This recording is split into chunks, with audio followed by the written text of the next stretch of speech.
তারা সবাই হতভাগা। যেমন হতভাগা আপনি ভজন মঙ্গল গ্রন্থ খুলে দেখবেন, লিখেছেন ভগবান শ্রীকৃষ্ণ নারদকে উদ্দেশ্য করে বলছেন, আমার গুরু হলো প্রসাদ, আর গুরুদেবের মহাপ্রসাদ, আর মা বাবার মাখা অন্ন যদি সন্তানের ভক্তি করে প্রসাদ হিসেবে খায় সেটা হয় মহাপ্রসাদ। মা বাবা ছোট সময় মাইকে মাইকে খাওয়াইছে, কিন্তু বড় হইয়া আমরা মা বাবার সামনে বসে একটু খাই না, মা বাবাকে নিয়ে বসে খাওয়ারও সময় থাকে না। অনেক সময় সন্তানে জিজ্ঞাসা করে না ঘরে এসে মাকে বাবাকে খেয়েছে, এই সময়টাও থাকে না। যারা আপনি গুরুদেবের প্রসাদ খাইতে পারবেন আপনি টাকা দিয়া, আপনার গুরুদেব নাই পাশে, গুরুদেব আছে আসছে আপনার বাড়িতে একটা পাঠশাক করে খাইতে পারবেন না বাবা? আপনার টাকা দিয়া মহারাজের আশ্রমে গিয়ে প্রসাদ খেতে পারবেন, ভারতে গিয়ে প্রসাদ খেতে পারবেন, কীর্তনও টাকা দিয়ে আপনি গোবিন্দের প্রসাদ দিতে পারবেন। কিন্তু বড় হইয়া কে কয়দিন মা বাবার মাখা ভাত প্রসাদ হিসেবে গেছে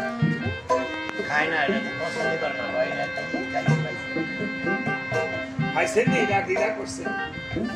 যারা আমার মধ্যে হতভাগা, তারা ঘরে গিয়ে যাদের মা বাবা গেছে গেলা, তারা মা বাবার সাথে যারা অন্যায় অপরাধ করছে, আজকের মধ্যে এই আসনের মধ্যে ভগবানের কাছে ক্ষমা চান আর বলেন আমার বাবাকে মাকে তুমি যেই দেশে যে দেশে রেখে আমার বাবাকে মাকে তোমার শ্রীচরণে তাই দিও।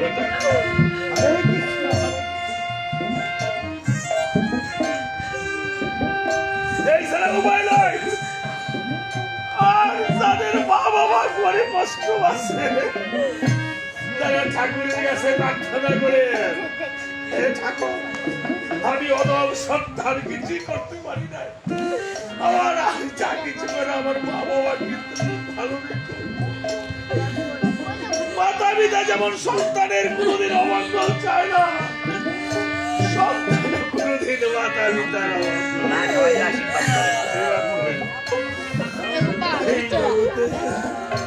তাই বলেছে দাদা গো ও আজকে বাবু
এইভাবে রামচন্দ্রকে একটা স্বর্ণ সীতা নির্মাণ করে দিয়েছে। রামচন্দ্র স্বর্ণ সীতাকে পেয়ে আসল সীতাকে ভুলে দিয়েছে।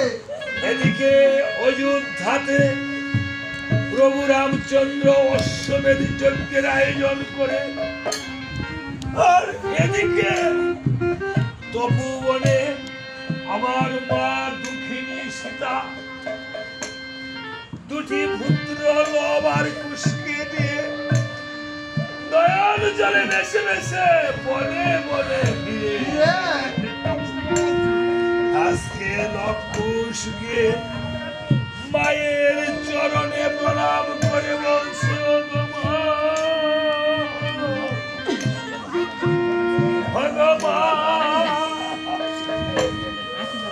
মাগো আজকে 12টি বছর হলো তুমি বাবা কোথায় থাকে, আমাদের পিতা কোথায় থাকে তুমি বলো না।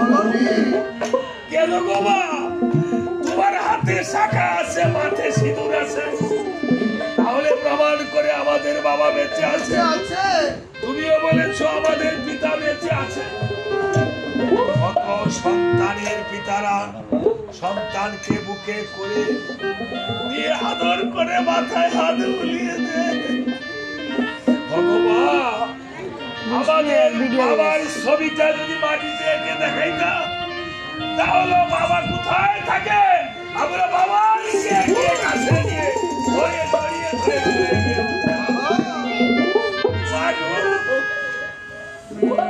যখন অন্য সন্তানের পিতা সন্তানকে ভুলে দিয়ে এটা সেটা কিনে দেয়, তখন আমাদের এই হৃদয়ের জ্বালা আর সইতে পারি না। আস্তে আস্তে আলো কমে দেখা। যদি বাবা না থাকতো তাহলে এক কথা ছিল, বলো বাবা কবে আসবে। কেঁদে কেঁদে মাকে জড়িয়ে ধরে বলছে,